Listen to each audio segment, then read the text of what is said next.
ভাই first semester একটা মাল আসছে।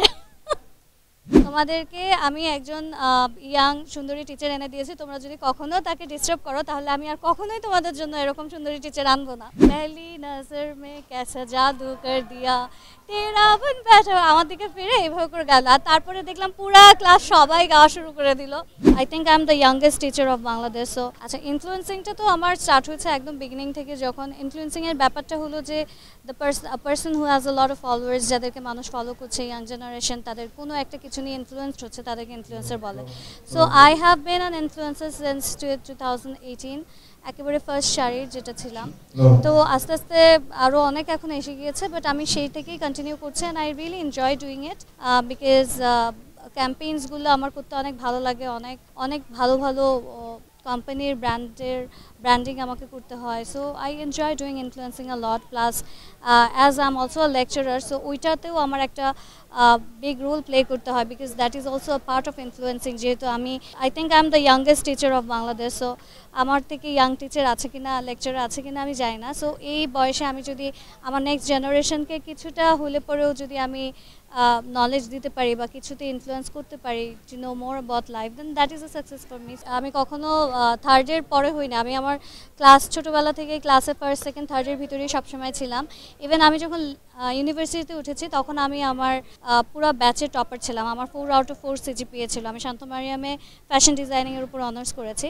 সো যখন আমি পড়ছিলাম তখনই আমার টিচাররা আমাকে খুব ভালোবাসতেন, আমার চেয়ারম্যান স্যার আমাকে অনেক ভালোবাসতেন। তো চেয়ারম্যান স্যার একদিন আমাকে অফিসে ডেকে বললেন যে নাজমি, তখন আমি 6th সেমিস্টারে ছিলাম, যে নাজমি তুমি কি টিচার হবে নাকি, তোমার কি টিচিংয়ের কোনো ইচ্ছা আছে নাকি? তো আমি তখন বললাম স্যারকে যে sir I don't think I can do it because আমার পেশেন্স খুব কম। আমার ছোটো ভাইকে আমি যতবার পড়াতে গিয়েছি আমি ততবার তাকে চড় থাপ্পড় দিয়েছি। I don't think I can B a teacher. So sir আমাকে বললো না নাজমি, আই থিঙ্ক আমি তো তোমাকে অনেক সেমিস্টার থেকে দেখে এসে পড়িয়ে আসছি, আই থিঙ্ক তোমার ভিতর এমন কিছু আছে, you have the talent, you have the skill, যেটা আমাদের নেক্সট জেনারেশনকে মানে দিতে হবে, আমাদের নেক্সট জেনারেশনকে দরকার। আর তোমার ভিতরে সেই জিনিসগুলো আছে যেগুলো তুমি নেক্সট জেনারেশনের কাছে স্প্রেড করে দিতে পারবা। সো এটা যখন স্যার বললেন তখন আমি একটুখানি কনফিডেন্স ফিল করেছি, বাট তারপরে আই ওয়াজ হেজিটেন্ট যে আসলে আমি হতে পারবো কি না। স্যার আমাকে অনেক এনকারেজ করেছিলেন, তখনও আমি স্টুডেন্ট। সো আমি অনেক চিন্তা ভাবনা করে পরের বার 2 দিন পরে স্যারের কাছে গিয়েছি যে yes sir, I want to give it a try, now that you have agreed, তাহলে এখন তোমাকে আমি কিছু টেস্ট নেব, তারপরে আমি বুঝতে পারবো দ্যাট তুমি পুরোপুরি প্রিপেয়ার্ড নাকি। সো স্যার আমাকে বললেন যে তুমি 1 সপ্তাহ আসবা, 9টা থেকে 6টা পর্যন্ত আমার সাথে অফিসে থাকবা, দেখবা যে কীভাবে করে ক্লাস নেই, তোমাকে আমি এক একটা ক্লাসে পাঠাবো, টিচাররা কীভাবে করে আসলে টিচিং করছে এই জিনিসটা দেখবা। আমি যখন ফার্স্ট ঢুকি তখন আমার স্টুডেন্টরা সিঁড়িতে দাঁড়াচ্ছিল, আর ঢুকার সাথে সাথে একজন চিল্লায় হচ্ছে ভাই ফার্স্ট সেমিস্টার একটা মাল আসছে।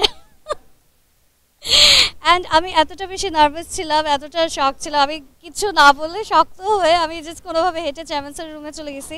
And I was like sir আমাকে এরকম বলছে, আমি টিচিং করবো না, আমি করবো না।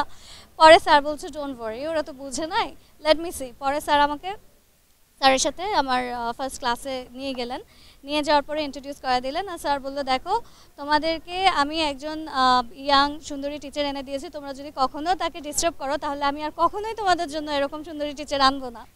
তখন দেওয়া লাইক ওকে। অ্যান্ড তারপরে যে এই সুন্দর ব্যাপারটা ঘটেছিল, সুন্দর মজার ব্যাপারটা ঘটেছিল, সেটা হলো আমার স্টুডেন্টদেরকে ফার্স্ট, যেহেতু আমি খুব বেশি নার্ভাস ছিলাম, সো স্টুডেন্টদেরকে আমি যেটা করছিলাম, আমার জন্য বেশি কথা না বলতাম, তাদেরকে বলছি সবাই দাঁড়াদাঁড়িয়ে ইন্ট্রোডাকশন দাও, কোথায় থাকো কী করো, আর একটা হবি। তো একটা ছেলে লাস্টের দিকে উঠে ওর হবি বলা শুরু করলো, বলে ম্যাম আমি গান গাইতে অনেক পছন্দ করি, আমি কি একটা গান গাই? আমি বললাম হ্যাঁ শিওর, তুমি গান গাও। সো উঠে দাঁড়ালো, উঠে দাঁড়ানোর সাথে সাথেই গাইলো পহলি নজর মে কেসা জাদু কর দিয়া তেরা বন ব্যাটা, আমার দিকে ফিরে এইভাবে করে গেল, আর তারপরে দেখলাম পুরা ক্লাস সবাই গাওয়া শুরু করে দিল। So it was a very special moment, nervous moment, আসলে আমি বোঝাতে পারবো না, বাট এখন মনে পড়লে পরে অনেক ভালো লাগে, মজা লাগে। অ্যান্ড আমার এতগুলো প্রফেশনের ভিতরে my favourite profession is teaching. আমার একটা খুব সুইট স্টুডেন্ট ছিল, আমি ওটারও একটা স্টোরি বলে দিই। একটা মেয়ে ছিল, সবসময় ফার্স্ট বেঞ্চে বসতো, আমার সাথে অনেক ভালো রিলেশন ছিল, প্রত্যেক দিন আমার জন্য ফুল আনতো, নয়তো চকলেট আনতো। একদিন দেখি যে একদম লাস্ট বেঞ্চে বসে রয়েছে, একদম মন খারাপ, কী কারণে আমার সাথে কোনো কথা বলছে না, কিছু না। তো আমি ওকে নোটিস করছি, আমি ওর যে ফ্রেন্ড ছিল ওকে আমি জিজ্ঞেস করলাম যে ওর কী হয়েছে ক্লাস শেষে। তো আমাকে বললো যে ম্যাম ওর আজকে সকাল থেকে মন খারাপ, ও অনেক কান্না করেছে। আমি জিজ্ঞেস করলাম কেন?